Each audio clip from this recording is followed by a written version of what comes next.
Yo, what's up guys? Balik lagi di Tekindo bareng gue, Dendi. So, beberapa minggu kebelakang kayaknya HP ini tuh lagi viral banget ya. Pakai SoC setara HP 5-6 jutaan, tapi dia tuh harganya cuma 3 jutaan. Tapi apakah cuma karena SoC kenceng aja HP ini jadi viral? Yaudah, langsung aja kita bahas dan kita mulai video review Infinix GT 10 Pro. Let's go!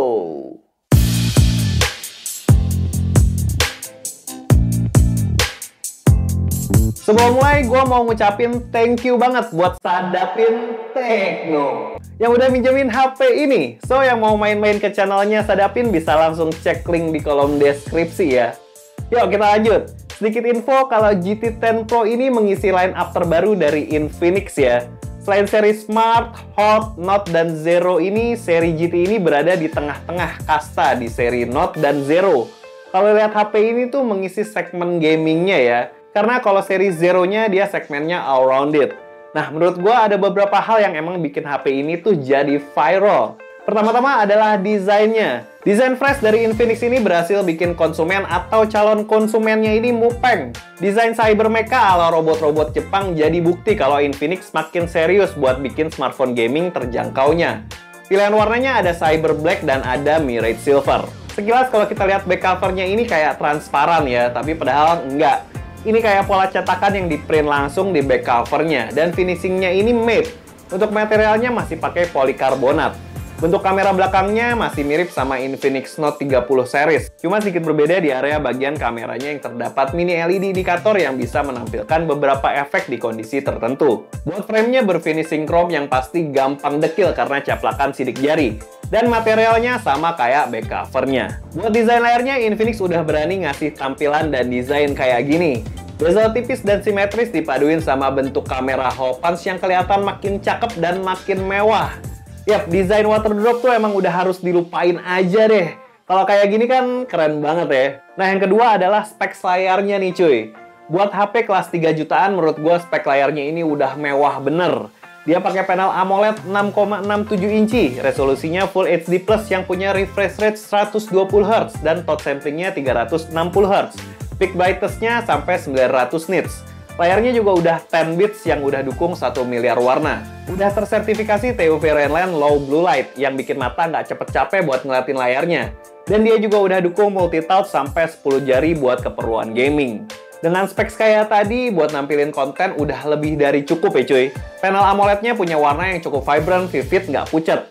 Udah bisa manjain mata lah kalau GT 10 Pro lu pakai buat nonton Netflix atau buat nonton YouTube. Kalau buat gaming, respon layarnya juga cukup oke. Cukup bisa lah dipakai main game kompetitif. Always on display di sini juga udah hadir ya, walau emang belum bisa selalu nyala. Nah, layar udah bagus, kalau nggak dibarengin speaker Yahoo juga kurang ya rasanya. Tapi Infinix nggak mau setengah-setengah buat ngasih spek buat konsumennya. Dia udah pakai stereo speaker yang letaknya di bagian bawah dan di bagian atas frame-nya. Keluaran suaranya tuh cukup asik. Low dan mid-nya cukup enak walaupun kalau lo mentokin volumenya ke 100% jadi treble-nya yang agak lebih kenceng. Cuma serius, buat HP harga 3 jutaan, stereo speakernya Infinix ini udah di atas rata-rata sih. Nah, buat fitur pendukung kayak NFC udah pasti hadir ya cuy. Aman. Terus bypass charging juga udah ada, jadi lo nggak usah takut baterai lo bocor karena keseringan main game sambil ngecas. Aman pokoknya. Dan satu yang paling bikin viral itu di bagian performanya cuy.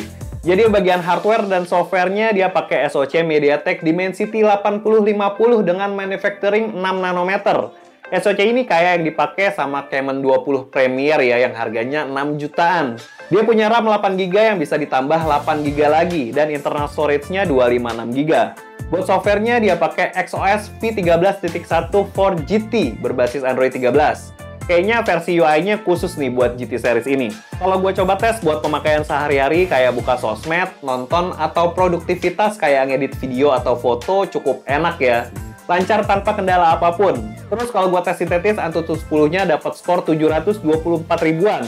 Terus CPU throttling dia dapat 92%. Kalau buat Geekbench 6 dapat single core-nya di 1097 dan multi-core-nya di 3459. Terus kalau 3D Mark Wildlife Extreme Stress Test dia dapat best loop-nya di 1323 dan lowest loop-nya di 1303 dengan stability 98,5%. Buat skor sintetis ini cukup di atas rata-rata HP 3 jutaan ya, ngebut banget. Nah, tapi tes sesungguhnya langsung aja kita mainin game nih.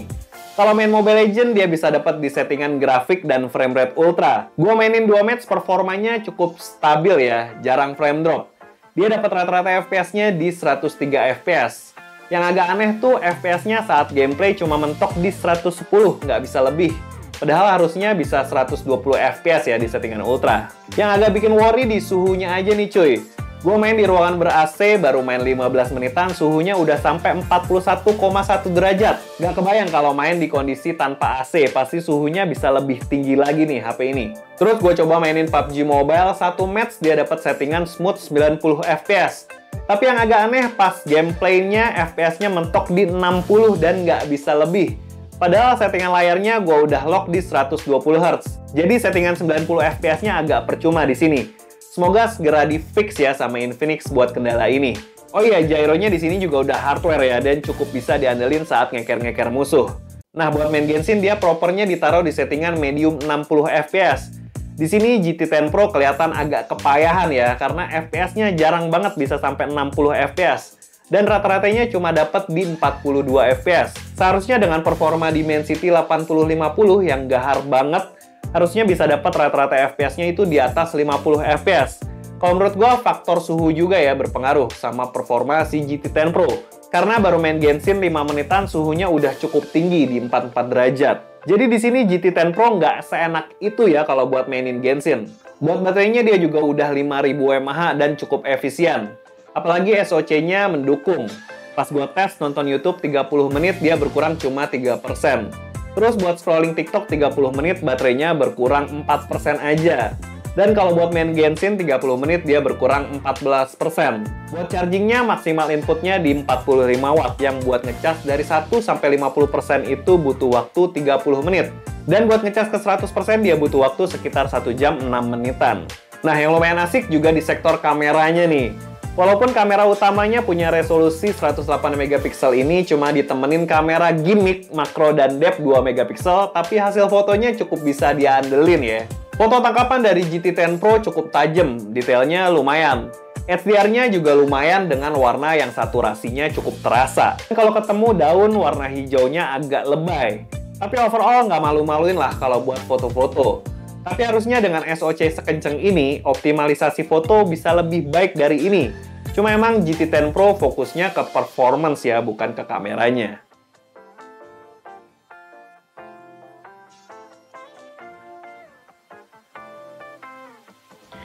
Ya, ini adalah contoh video dari Infinix GT10 Pro di resolusi 1080p 30 fps. Yap, ini di 30 fps ya. Kalau misalnya kita lihat HDR-nya lumayan bagus ya ternyata. Terus warna hijaunya juga nggak terlalu gonjreng, nggak kayak di foto tadi. Di foto tuh lebih gonjreng daripada daripada aslinya, ya bener. Kalau di video malah lebih bagus nih, lebih natural. Terus kalau misalnya skin tone ya sedikit kemerahan ya, memang sedikit kemerahan. Infinix sama Tecno itu presetnya sama. Terus kalau misalnya kita sambil jalan kayak gini, ya. Kalau di viewfinder sih agak goncang-goncang ya, agak gempa. Tapi nggak tahu nanti kalau misalnya udah jadi videonya. Oke, kita cobain yang 60 fps-nya ya. Oke, ini 60 fps-nya. Warnanya tetap masih bagus sama kayak tadi 30 fps, cuma ini 60 fps. Bakalan kelihatan juga kalau 60 fps karena nanti videonya gua tetap pakai 60 fps. HDR-nya juga lumayan bagus, lumayan luas. Nah, kenapa tuh dia miss? Nah, dia miss fokus. Oke, kalau misalnya kita sambil jalan, ya kayak gitu. Menurut gue sih lebih stabil di 60 fps ya malah ya, daripada di 30 fps aja. Terus buat skin tone masih tetap agak kemerahan. Autofokusnya, nah di 60 fps autofokusnya agak kurang baik nih. Tapi lumayan sih. Ya, lumayan. Oke, ini bisa di 4K. Kita cobain di 4K ya. Nah, ini adalah contoh video dari Infinix GT10 Pro di resolusi 4K 30 fps ya. Warnanya masih tetap asik, tetap bagus, tapi sedikit di 4K ini sedikit lebih lebih saturasinya sedikit lebih tinggi ya, sedikit tapi. Terus skin tone juga masih kemerahan sama. Oke, kalau misalnya kita sambil jalan, biasanya kalau pakai Dimensity dia di 4K-nya belum ada stabilisasinya. Nggak tahu nih kalau misalnya di Infinix GT10 Pro. Kita coba sambil lari. Ya. Kayak gitu. Oke. Kayak gitu ya guys. Ya skin tone tetap masih kemerahan ya. Oke, kita cobain kamera selfie-nya. Ya, ini ada contoh video dari Infinix GT10 Pro di resolusi 1080p 30fps di kamera selfie-nya, di kamera depannya. Ini kalau misalnya kita lihat sambil jalan aja, kayak gini kestabilannya. Gimana menurut kalian? Bagus gak stabilnya? Terus kalau skin tone di kamera selfie malah sedikit lebih bagus ya, tapi memang masih agak kemerahan. Tapi sedikit lebih bagus. Terus HDR-nya ini cukup oke. Langit ya putih kayak biasa, warna asli langitnya kayak gitu. Tapi muka masih tetap kejaga cahayanya. Di belakang juga masih kelihatan, tapi kalau langit udah putih semua pasti. Oke, kayak gitu. Ini juga bisa di 60 fps loh guys. Ini bikin story harusnya auto bagus nih kalau ada 60 fps. Kita cobain. Ya, ini adalah contoh video dari Infinix GT10 Pro di resolusi 1080p 60 fps. Ya, kayak gini contoh videonya. Jadi ya bakalan auto bagus ya kalau misalnya 60 fps, biarpun 1080 tapi 60 fps dibuat story Instagram pasti udah auto bagus. Apalagi kalau internetnya mendukung. Oke, di sini gue lagi jalan-jalan sore, memang lagi nggak terlalu, emang udah sore ya, jadi nggak terlalu terang. Itu jam 5-an. Kayak gini. Jadi kayak kualitas kamera kayak gini yang kalian dapetin kalau misalnya kalian pakai Infinix GT10 Pro buat ngevlog kayak gini. Ini bisa di 4K juga guys, kita cobain. Ya, ini adalah contoh video dari Infinix GT10 Pro, tapi ternyata nggak bisa 4K kamera depannya, bisanya 2K aja di 30 fps ya. Skin tone-nya malah lebih merah nih di 2K. Sebaiknya pakai yang 1080p 60 fps aja lah. Tapi ini memang kebutuhan konten jadi harus dites. Kayak gini contoh videonya. Menurut kalian gimana? Bagus gak? Kayaknya kurang stabil ya. Tapi nice to have ada 2K, bisa dapat detail yang lebih bagus. Tapi mengorbankan skin tone yang agak kemerahan. Kayak gitu. Kita balik ke studio. So, menurut gue dengan Infinix mengeluarkan line up terbarunya di GT Series sedikit memuaskan dahaga teman-teman di Tech Indo nih. Buat HP gaming yang harganya terjangkau. Karena Infinix GT10 Pro dijual dengan harga 3.499.000-an aja. Cuma sedikit yang perlu diperhatikan di sini kemampuan SoC-nya yang belum maksimal. Terus manajemen suhunya juga yang agak kewalahan buat jinakin si 8050 karena suhunya lumayan tinggi saat kita tes. Terus kemampuan kameranya yang seharusnya juga bisa lebih baik karena SoC-nya juga udah mendukung itu. Tapi apapun itu, Infinix GT10 Pro cukup menarik buat kalian lirik. Dan kalau misalnya kalian minat, monggo aja bisa cek link pembeliannya di kolom deskripsi ya. Dan segitu aja review The Tech Indo buat Infinix GT10 Pro. Makasih banget buat kalian yang nonton video ini dari awal sampai akhir. Jangan lupa buat subscribe channel ini kalau belum, follow juga IG dan TikTok kita. Gue Dedi pamit, ciao.